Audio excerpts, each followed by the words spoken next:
Hi guys, welcome to another interesting session. మన తెలుగు రాష్ట్రాల్లో మారుమూల గ్రామాల్లో కూడా చాలామంది టాలెంటెడ్ పీపుల్ ఉంటారు. కాకపోతే సరైన పాత్ దొరక ఏ విధంగా సైంటిస్ట్ అవ్వాలి అనే తెలియకుండా వేరే చూసెస్ చేసుకుంటూ ఉంటారనమాట. వేరే కోర్స్ని చూస్ చేసుకోవడము, అందులో వెళ్ళిపోవడం ఇలా జరుగుతూ ఉంటుంది. సో వాటికన్నిటికీ ఈరోజు మనం ఫుల్ స్టాప్ పెడుతూ సైంటిస్ట్ అవ్వాలి అనుకుంటే ఏ విధంగా చదవాలి, ఏ విధంగా వెళ్తే మీరు ఇమీడియట్గా మీ గ్రాడ్యుయేషన్ కానీ పోస్ట్ గ్రాడ్యుయేషన్ కానీ అవ్వగానే మీరు సైంటిస్ట్ ఏ విధంగా అవుతారు అనేది నేను ఇవాళ ఈజీ వేలో మీకు చెప్పబోతున్నాను. కాస్త ఇంట్రెస్ట్ చూపించండి. ఈరోజు మనం తెలుసుకోబోయే ఎగ్జామ్ వచ్చి కేవీపీవై అంటే ఏంటి అంటే కిషోర్ వైజ్ఞానిక్ ప్రోత్సాహన్ యోజన. ఇదేంటి అంటే national fellowship for student interested in research career మీద ఎవరికైతే ఇంట్రెస్ట్ ఉంటుందో వాళ్ళకి ఫెలోషిప్ అందించడానికి ఈ కేవీపీ ఎగ్జామ్ని కండక్ట్ చేస్తారు. ఇది వచ్చి దీనివల్ల మనకు అడ్వాంటేజ్ ఏంటి అంటే ఇండియన్ ఇన్స్టిట్యూట్ ఆఫ్ సైన్సెస్ బెంగళూరులో ఈ ఎగ్జామ్ని కండక్ట్ చేస్తారు. ఐఐఎస్సిలో మనకు ఇండియన్ ఇన్స్టిట్యూట్ ఆఫ్ సైన్స్లో మనకు అడ్మిషన్ దొరకడానికి ఒక తొలి మెట్టు అన్నమాట. ఇది కేవీపీవై ఎగ్జామ్ పెట్టడానికి ముఖ్య ఉద్దేశం ఏంటి అంటే చాలామంది స్టూడెంట్స్ని బేసిక్ సైన్సెస్లో రీసెర్చ్ చేయడానికి ఎంకరేజ్ చేయడమే అనమాట. నెక్స్ట్ ఏంటి అంటే ఎలా ఐడెంటిఫై చేస్తారు ఈ స్టూడెంట్స్ని అంటే వీళ్ళు ఎగ్జామ్ కండక్ట్ చేస్తున్నారు కదా, ఈ ఎగ్జామ్ కండక్ట్ చేయడం వల్ల to find out the talented students who are willing to choose their career to enter in to research అనమాట. రీసెర్చ్ ఏరియాలో అడుగు పెట్టేదానికి ఎవరికైతే ఇంట్రెస్ట్ ఉందో అలాంటి స్టూడెంట్స్ని త్రూ అకాడమిక్ పొటెన్షియల్ ద్వారా వీళ్ళని ఐడెంటిఫై చేస్తారు ఈ ఎగ్జామ్ కండక్ట్ చేసి. సో ఈ ఎగ్జామ్కి ప్రిపరేషన్ చాలా కష్టంగా ఉంటుందేమో, లేదా ఫీజులు చాలా ఎక్కువగా ఉంటాయేమో, మనం ఒకవేళ సెలెక్ట్ అయ్యాము అంటే కాలేజీల్లో కట్టడానికి, ఇలాంటి ప్రైవేట్ కాలేజీలో మనం మైండ్లో పెట్టిన ఈ ఆలోచనలన్నింటినీ పక్కన పెట్టేస్తే మనకు గవర్నమెంట్ స్టైఫండ్ రూపంలో డబ్బులు ఇచ్చి మనల్ని చదివిస్తుంది. ఆ స్టైఫండ్ కూడా ఏ విధంగా ఉంటుంది అనేది నేను మీతో ఇప్పుడు డీటెయిల్గా డిస్కస్ చేస్తాను. కేవీపీవై స్టూడెంట్స్కి ఒకవేళ మీరు ఎగ్జామ్లో సెలెక్ట్ అయినట్టయితే మంత్లీ స్టైఫండ్స్ ఉంటాయి, అలాగే యాన్యువల్ గ్రాంట్స్ కూడా లభిస్తాయి. అప్ టు ప్రీ-PhD లెవెల్ వరకు ఈ గ్రాంట్స్ అనేవి మీకు లభిస్తాయి అన్నమాట. ఏంటి బ్యాచిలర్ స్టూడెంట్స్కి అయితే ఎలా ఉంటుంది అంటే మంత్లీ స్టైఫండ్ ఆఫ్ ₹5,000 ఇస్తారు, అలాగే యాన్యువల్ గ్రాంట్ వచ్చి 20,000 రూపీస్ అవార్డు ఇస్తారు. ఒకవేళ మీరు మాస్టర్ స్టూడెంట్ అయితే మాస్టర్ స్టూడెంట్కి మంత్లీ స్టైఫండ్ వచ్చి 7,000 రూపీస్ ఇస్తారు, అలాగే యాన్యువల్ గ్రాంట్ వచ్చి 28,000 రూపీస్ మీకు అవార్డ్స్ రూపంలో అందిస్తారనమాట. ఈ ఎగ్జామ్ వల్ల మనకు ఈ ఎగ్జామ్లో సెలెక్ట్ అవ్వడం వల్ల మనకి ఇంకొక బ్యూటిఫుల్ థింగ్ ఒకటి ఉంది. అదేంటి అంటే కేవీపీవై స్టూడెంట్స్ని మన దేశంలో ఎవరైతే సెలెక్ట్ అయ్యారో వాళ్ళని మన దేశంలోనే అత్యంత ప్రతిష్టాత్మకమైన, ఇప్పుడు ఐఐటి కోసం పిల్లలందరూ ఎలా పరిగెడుతున్నారో ఇండియన్ ఇన్స్టిట్యూట్ ఆఫ్ టెక్నాలజీ, అదేవిధంగా సైన్సెస్లో రీసెర్చ్లో ఇంట్రెస్ట్ ఉన్న పిల్లల కోసం ఇండియన్ ఇన్స్టిట్యూట్ ఆఫ్ సైన్స్లో మీకు అడ్మిషన్ లభిస్తుంది. ఐఐఎస్సిలో కానీ లేదా ఐఐఎస్ఈఆర్లో కానీ డైరెక్ట్గా అడ్మిషన్ దొరుకుతుందన్నమాట. ఇంకా ఎగ్జామ్ విషయానికి వస్తే ఎగ్జామ్ ఎలా ఉంటుంది అంటే ఇప్పుడు ఇలాంటి ఎగ్జామ్స్ కండక్ట్ చేస్తున్నారు అంటే చాలా లక్షల మంది పోటీ పడతారు. ఎందుకంటే మన పాపులేషన్ కూడా చాలా ఎక్కువ కాబట్టి చాలామంది పోటీ పడుతూ ఉంటాం. సో ఈ పోటీని తట్టుకోవాలి అంటే స్టాండర్డ్ కూడా కాస్త హైలోనే ఉంటుంది. ఎందుకంటే హైలీ టాలెంటెడ్ స్టూడెంట్స్ని ఐడెంటిఫై చేయడమే ముఖ్య ఉద్దేశం కాబట్టి.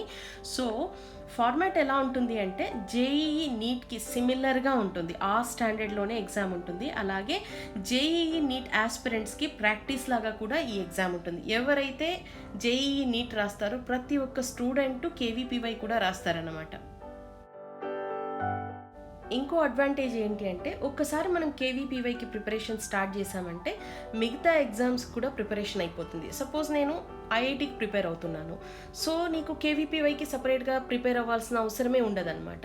అలాగే మీరు కేవీపీవైకి ప్రిపేర్ అవుతున్నారు, నీట్కి కానీ ఐఐటి కానీ సపరేట్ ప్రిపరేషన్ అవసరం, సేమ్ లెవెల్లో ఉంటుందన్నమాట మీ ప్రిపరేషన్ కూడా. ఇక ఈ కేవీపీవై ఎగ్జామ్ని ఎవరు ఇవ్వచ్చు అంటే కేవీపీ ఎగ్జామ్ రాయడానికి మీరు క్లాస్ 11లో కానీ లేదా క్లాస్ 12లో కానీ ఉండాలి. క్లాస్ 11లో ఇచ్చే ఎగ్జామ్ స్ట్రీమ్ని SA అంటారు. అదేవిధంగా క్లాస్ 12 చదువుతూ రాసే ఎగ్జామ్ని SX లెవెల్ అంటారు. లేదా ఈ రెండు ఒకవేళ మీరు ఇవ్వలేకపోయారు లేదా క్వాలిఫై అవ్వలేదు, గ్రాడ్యుయేషన్లో సైన్స్ సబ్జెక్ట్స్ చదువుతూ ఉన్నట్లయితే మీరు ఎగ్జామ్ని ఇవ్వచ్చు. దీన్ని ఎస్బి స్ట్రీమ్ అంటారనమాట. ఇక ఎలిజిబిలిటీ క్రైటీరియా విషయానికి వస్తే ఫస్ట్ మనం ఏంటి అంటే ఇండియన్ నేషనల్ సిటిజన్ అయి ఉండాలి.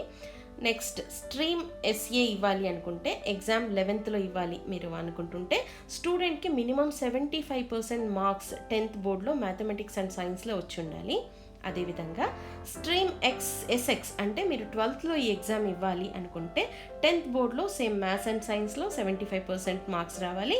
అలాగే minimum 60% marks in mathematics and సైన్స్లో 12th బోర్డులో కూడా మీకు వచ్చి ఉండాలి ఈ స్కాలర్షిప్కి అర్హత సాధించాలి అంటే.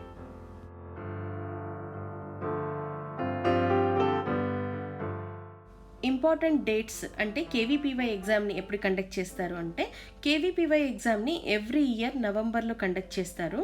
అడ్వర్టైజ్మెంట్ కూడా వస్తుంది. అడ్వర్టైజ్మెంట్ ఎలా ఇస్తారు అంటే నేషనల్ న్యూస్ పేపర్స్లో 2nd Sunday off July release చేస్తారనమాట. మీరు చూస్తూ ఉండండి, వెబ్సైట్లో కూడా రిలీజ్ చేస్తారు. అదేవిధంగా నేషనల్ న్యూస్ పేపర్లో ఏదైనా నేషనల్ న్యూస్ పేపర్లో మీకు every year 2nd Sunday off July దీన్ని ఈ అడ్వర్టైజ్మెంట్ని రిలీజ్ చేస్తారనమాట. అలాగే ఈ కేవీపీవై అప్లికేషన్ని కూడా ఆన్లైన్లో మాత్రమే ఫిలప్ చేయాల్సి ఉంటుంది.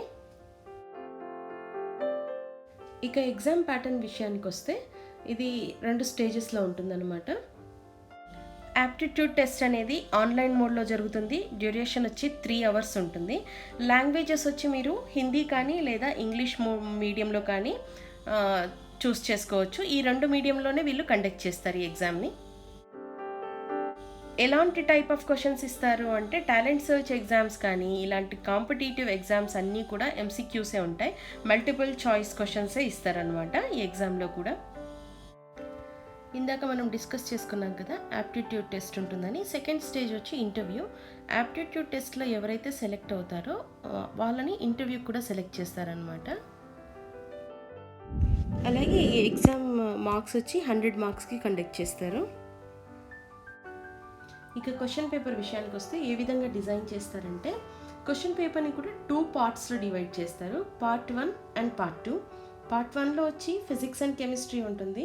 Part 2లో వచ్చి మ్యాథ్స్ అండ్ బయాలజీ ఉంటుంది. ఎవరైతే ఈ 4 సెక్షన్స్ నుంచి క్వశ్చన్స్ అడుగుతారనమాట. ఎవరైతే ఎస్ఏ స్ట్రీమ్ ఇస్తున్నారో అంటే 11th క్లాస్లో నుండి ఎస్ఏ స్ట్రీమ్ ఇస్తున్నారో వీళ్ళు కంపల్సరీ మ్యాండేటరీ అనమాట ఈ 4 సెక్షన్స్ని అటెంప్ట్ చేయాల్సి ఉంటుంది. ఒకవేళ మీరు ఎస్ఎక్స్ అంటే క్లాస్ 12th ఉండి ఎస్ఎక్స్ ఇస్తూ ఉన్నట్లయితే Part 1లో నుంచి 3 సెక్షన్స్ని సెలెక్ట్ చేసుకోవచ్చు, లేదా Part 2లో నుంచి 2 సెక్షన్స్ కంపల్సరీ అటెంప్ట్ చేయాల్సి ఉంటుంది. సేమ్ గ్రాడ్యుయేషన్ ఫస్ట్ ఇయర్లో ఉన్న వాళ్ళు ఎస్బి స్ట్రీమ్ ఇచ్చే వాళ్ళు కూడా ఇది అప్లికబుల్ అవుతుంది. ఇక మార్కింగ్ స్కీమ్ ఎలా ఉంటుందో నేను ఇక్కడ ఒక స్లైడ్ని షేర్ చేస్తున్నాను, ఒకసారి కేర్ఫుల్గా అబ్జర్వ్ చేయండి.